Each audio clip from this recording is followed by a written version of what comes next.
Bismillahirrahmanirrahim. Assalamualaikum warahmatullahi wabarakatuh. Alhamdulillah wassalatu wassalamu ala rasulillah amma ba'du.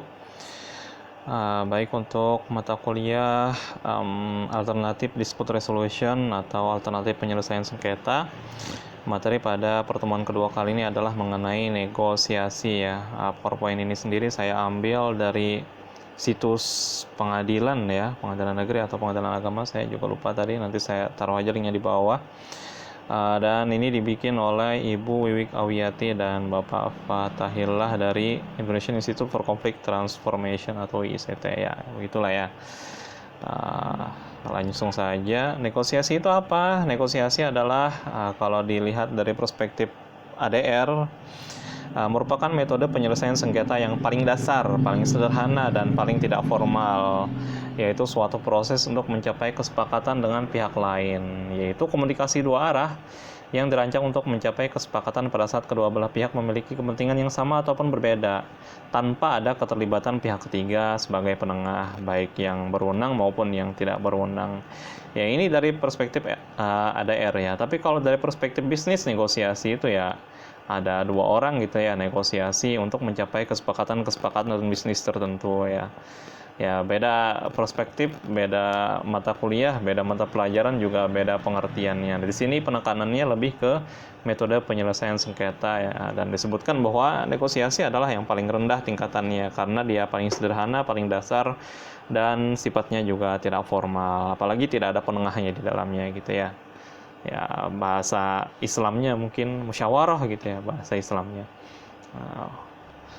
Terus karakteristik negosiasi itu sendiri ada pembicaraan antara kedua belah pihak yang mempunyai kepentingan atau tujuan yang berbeda, ada tawar-menawar, berupaya mencari kesepakatan ya, nggak pakai prasangka, semuanya komunikasi, diskusi dalam rangka menyelesaikan sengketa tidak dapat digunakan sebagai bukti ya. Apabila berhasil negosiasinya, boleh dibikin sebuah surat perjanjian tertentu yang menyatakan bahwa sengketanya udah selesai, udah damai gitu ya. Kalau nggak berhasil ya berarti lanjut kepada kepada alternatif penyelesaian sengketa lainnya, misalnya mencari pihak ketiga untuk menengahi. Jadi kalau berhasil boleh ada hitam di atas putih yang mungkin bisa dipakai sebagai bukti atau di pengadilan, atau ya sebagai bahan pegangan aja lah bahwa sekarang sudah damai dengan ketentuan A, B, C, D.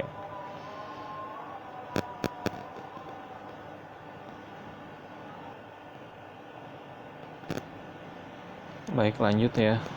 Tadi potong azan. Apa tujuan negosiasi? Yaitu untuk mengatasi atau menyesuaikan perbedaan, memperoleh sesuatu dari pihak lain tapi nggak bisa dipaksa-paksa ya, dan mencapai kesepakatan yang dapat diterima kedua belah pihak dalam rangka suatu transaksi atau menyelesaikan sengketa. Jadi negosiasi itu tujuannya mungkin lebih mudahnya adalah win-win solution ya. Solusi di mana kedua belah pihak itu menang gitu ya, nggak ada yang kalah dalam negosiasi itu. Nah, itu pengennya, idealnya hasilnya seperti itu. Supaya si A nggak merasa rugi, si B juga nggak merasa rugi, dan akhirnya mereka bisa damai. Nah, itu keinginan atau tujuan negosiasi. Kalau nggak bisa ya mau nggak mau lanjut ke yang berikutnya gitu ya, maksudnya ke metode penyelesaian sengketa yang berikutnya. Kalau memang negosiasi isinya cuma berantem doang gitu ya, ya udah cari penengah, kan seperti itu. Terus keuntungannya dari negosiasi, menciptakan pengertian yang lebih baik mengenai pandangan pihak lawan. Dalam negosiasi itu kan kita ngobrol gitu ya, ngobrol sama lawan kita, lawan sengketa kita gitu ya, ngobrol apa sih dia pengennya, apa sih yang kita inginkan. Kemudian di dalamnya ada tawar-menawar kan, gimana supaya keinginan saya terwujud, begitu juga keinginan saudara terwujud, tapi kita berdua tidak terganggu gitu ya. Kemudian juga mempunyai kesempatan untuk mengutarakan pikiran atau isi hati yang didengarkan oleh pihak lawan. Sama lah, memungkinkan penyelesaian masalah secara bersama-sama, win-win solution, mengupayakan solusi terbaik yang dapat dipercaya, diterima, dan dijalankan kedua belah pihak. Mungkin supaya lebih mudah kita gambarkan kayak gini aja lah. Ini ada suami bernama Ahmad, kemudian ada si istri namanya Siti gitu ya. Nah, si Ahmad dan Siti ini entah kenapa gitu ya, setelah 5 tahun menikah kemudian merasa ada sesuatu yang salah gitu ya. Anggap aja lah si Ahmad ini selingkuh gitu ya, anggap aja si Ahmad ini selingkuh. Dan Siti nggak terima si Ahmad ini selingkuh karena ketahuan ya, namanya orang selingkuh itu kan sepandai-pandainya tuh kayak melompat ya, lama-lama ketahuan juga gitu ya. Tapi si Siti masih sayang gitu ya sama si Ahmad gitu ya. Dia udah punya anak misalnya satu gitu kan. Jadi dia nggak mau cerai sama si Ahmad ini. Maka kemudian dia upayakan supaya Ahmad ini kembali kepada dia dan tidak selingkuh lagi. Dan caranya bagaimana ya? Dia ajak si Ahmad ini untuk bernegosiasi. Mas, tolonglah mas, jangan lagi lah lawan si Anu itu. Kasianlah anak kita gitu kan ya.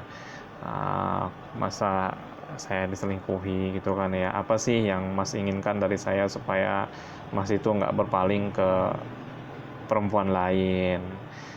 Barulah si Mas Ahmad ini ngomong keinginan dia apa. Keinginan si Siti tadi satu, nggak ingin diselingkuhi. Nah sekarang keinginannya Ahmad, apa keinginannya Ahmad? Ya Siti tolonglah kalau di rumah itu gimana ya, dandan lah di rumah, janganlah di rumah itu cuma pakai daster doang gitu ya, sampai-sampai suami itu lihatnya jadi nggak betah. Kemudian kalau keluar rumah nggak usah dandan, kan keluar rumah kan kok ini kebalik, keluar rumah malah dandan, di dalam rumah malah nggak pernah dandan. Dia mau menyenangkan hati suami atau menyenangkan hati orang. Nah kan baru di sini Ahmad ngomong mengutarakan apa sih yang dia inginkan gitu ya dari si Siti dan lain hal lah. Nah di situ ada tawar menawar antara Siti dan si Ahmad supaya keinginan masing-masing itu terpenuhi tanpa perlu bercerai gitu ya. Si Siti bisa lanjut tanpa diselingkuhi dan si Ahmad bisa lanjut melanjutkan pernikahannya dengan si Siti tadi, dan meninggalkan orang ketiga yang tadinya dia selingkuh gitu ya. Nah ya kayak gitulah gambarannya bagaimana negosiasi itu. Lanjut, masih ada keuntungannya dalam mengambil keputusan, para pihak tidak terikat pada fakta-fakta atau penegakan hukum ya otomatis ya, karena kan ya kepada masing-masing individual aja bagaimana diskusinya, dan dapat diadakan dan diakhiri sewaktu-waktu apabila dikehendaki karena dia sifatnya sangat non formal, nggak seperti pengadilan yang ya harus minggu ini, harus hari ini, harus tanggal sekian dan jam sekian, nggak boleh besok, nggak boleh besoknya atau jamnya beda, nggak boleh karena dia formal terjadwal ya. Nah tapi dibalik itu negosiasi juga ada kekurangan ya. Negosiasi tidak akan bisa berjalan balik kalau nggak ada kemauan dan nggak ada itikat baik dari para pihak untuk bernegosiasi. Ya kalau misalnya si Siti dan si Ahmad tadi dalam negosiasi cuma berantem aja isinya, si Sitinya cuma bisa marah-marah, si Ahmadnya juga balik marah gitu ya, cuma berantem doang. Kenapa Pian tuh selingkuh? Kenapa Pian ini kayak gini ya? Nggak bakal jadi gitu lah, nggak bakal selesai. Kenapa? Karena nggak ada penengahnya, cuma dua orang itu aja kan. Kemudian juga tidak akan efektif apabila tidak dilakukan oleh pihak-pihak yang punya kewenangan untuk mengambil keputusan ya. Ya di sini si Ahmad dan Siti kan posisi tawarnya sama gitu ya. Sama-sama dalam satu level ya, suami dan si istri kan nggak ada yang tinggi dan nggak ada yang rendah kalau dalam satu keluarga itu. Ya karena nggak ada yang punya wewenang untuk memutuskan ya akhirnya bisa jadi keputusan itu atau apa yang mereka sepakati hilang di tengah jalan gitu ya. Misalnya oke, si Ahmad udah janji nggak akan selingkuh lagi gitu ya, dan si Siti juga udah janji akan berdandan dan bersolek di rumah. Tapi karena ya nggak ada yang lebih tinggi gitu ya, Ahmad bisa aja besok-besoknya ingkar janji. Berikutnya juga sebaliknya, si Siti bisa juga malas-malasan untuk dandan di rumah. Ya, yang seperti itulah maksudnya. Dan selanjutnya sulit berjalan baik apabila ada pihak yang malah berat sebelah. Ini malah lebih sulit lagi. Kalau di bank nih misalnya nih, atau di suami istri tadi. Misalnya dalam hal ini si Siti punya kedudukan yang lebih tinggi daripada si Ahmad karena si Siti punya penghasilan yang besar gitu ya. Bisa jadi di sini keputusannya akan lebih sulit mencapai kesepakatan. Kenapa? Karena si Siti posisinya lebih tinggi gitu ya, nggak seimbang gitu ya. Karena posisinya lebih tinggi ini maka kemungkinan akan sulit berjalan baik. Ahmad akan merasa lebih rendah, apalagi secara fitrah kan rijalu qawwamun 'alan nisa ya, itulah ya. Berikutnya mungkin saja dilakukan oleh pihak yang hanya bermaksud untuk menunda-nunda penyelesaian suatu sengketa ya. Bisa jadi untuk menunda-nunda aja gitu ya, daripada langsung ke pengadilan ya kita ulur-ulur dulu gitu ya. Nah, itu bisa jadi dilakukan seperti itu. Kemudian dapat membuka rahasia mengenai kekuatan dan kelemahan salah satu pihak. Ya betul, dalam negosiasi karena sifatnya terbuka gitu kan ya. Kelemahan satu dua pihak itu bisa jadi kelihatan, dan bisa jadi kesepakatan yang dihasilkan kurang menguntungkan bagi satu pihak, dan sengketa yang dapat diselesaikan hanyalah sengketa yang menurut hukum di Indonesia dapat didamaikan. Kalau nggak bisa didamaikan ya itulah harus lanjut ke yang alternatif berikutnya. Bagaimana negosiasi itu supaya efektif? Ya harus ada kemauan kedua belah pihak, harus ada kesiapan ya, bukti-bukti dan sebagainya. Walaupun sifatnya non formal, itu tetap harus ada persiapan dari kedua belah pihak. Persiapan itu minimal keinginan apa yang ingin dia sampaikan gitu kan ya. Terus kewenangan, ada wewenang untuk mengambil keputusan di dua orang itu. Terus ada keseimbangan kekuatan yang imbang lah ya antara si anu dengan si anu supaya nggak berat sebelah. Terus ada keterlibatan seluruh pihak terkait. Dalam Islam diajarkan ya, kalau dalam sengketa pernikahan ya, ada satu orang adil dari pihak laki-laki dan ada satu orang adil dari pihak perempuan. Hakama min ahlihi wa hakama min ahliha. Nah, jadi kalau lagi berantem gitu ya antara suami dan istri, ya hendaklah ada satu orang dari pihak laki-laki dan satu orang dari pihak perempuan yang setara gitu ya. Mungkin orang tua masing-masing gitu ya, bisa juga, atau ulama dari masing-masing yang mereka datangkan yang memihak gitu ya. Ya itu untuk mendukung proses negosiasinya. Kemudian holistik, menyeluruh gitu ya pembahasannya, jangan parsial. Terus komunikasi antara pihak masih ada rasa percaya, sengketanya juga tidak terlalu pelik. Kalau sengketanya udah tidak terlalu pelik, memang negosiasi bisa jadi bukan pilihan yang gimana ya, bukan pilihan yang tepat gitu ya. Bukan pilihan yang tepat kalau udah berantemnya misalnya udah terlalu keras gitu ya. Mungkin akan lebih tepat kalau ada pihak ketiga yang menengahi. Jadi sekali lagi, ini kan pilihan ya, alternatif penyelesaian sengketa itu pilihan.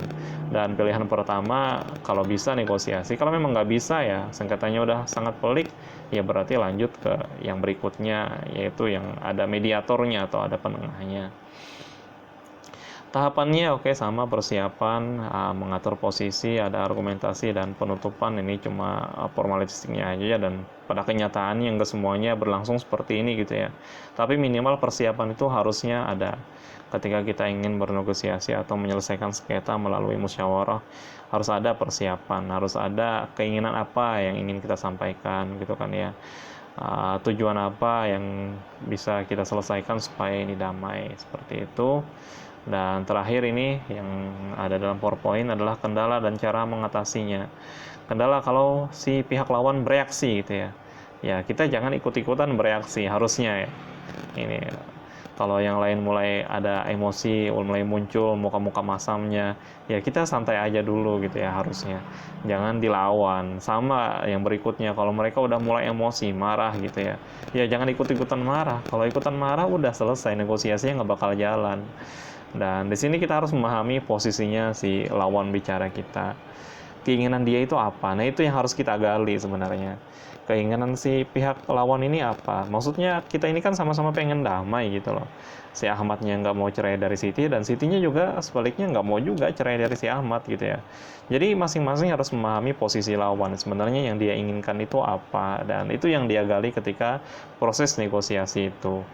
Berikutnya juga gali apa yang mereka nggak puas dari kita itu. Apa sih yang nggak mereka sukai dari kita gitu kan ya. Nah, itu kan sengketa itu kan berawal dari ketidaksukaan. Apa yang tidak disukai? Misalnya tadi yang tidak disukai dari Ahmad adalah selingkuhnya. Sebaliknya yang tidak disukai dari Siti ya, adalah sikap dia yang nggak pernah dandan di rumah sehingga tidak menarik hati suami. Nah itu juga yang digali. Jadi selain keinginan juga kita gali apa ya kekurangan gitu ya. Apa sih menurut kamu atau menurut pihak lawan itu kekurangan yang kita miliki sehingga itu yang kita perlu perbaiki supaya kita mau damai, kan kayak gitu. Dan terakhir kita harus sampaikan power ya, kekuatan. Kita harus yakinkan bahwa kalau dia pengen menang sendiri gitu ya, harga yang dia harus bayar untuk menang sendiri atau akan lebih mahal daripada damai. Ya misalnya Kalau dalam hal cerai tadi gitu ya, kalau pian memang selingkuh gitu kan, kalau pian lanjutkan selingkuh itu gitu ya, maka anak akan jadi korban. Nah itu harga yang harus dibayar ya. Anak akan menjadi korban, kemudian putus hubungan dengan mertua atau putus hubungan dengan saudara-saudari yang lain dan sebagainya ya. Seperti itulah maksudnya ya. Bahwa harga yang harus dibayar untuk kemenangan itu akan lebih mahal gitu ya dibandingkan harga yang harus dibayar kalau dia berdamai. Nah, jadi ini maksudnya supaya si lawan ini mau hatinya untuk berdamai gitu ya. Kalau di sini posisinya kita ingin mendamaikan gitu. Jadi ya seperti inilah namanya negosiasi ya gambarannya. Memang kalau kita pakai definisi negosiasi bisnis itu nggak seperti ini ilmunya.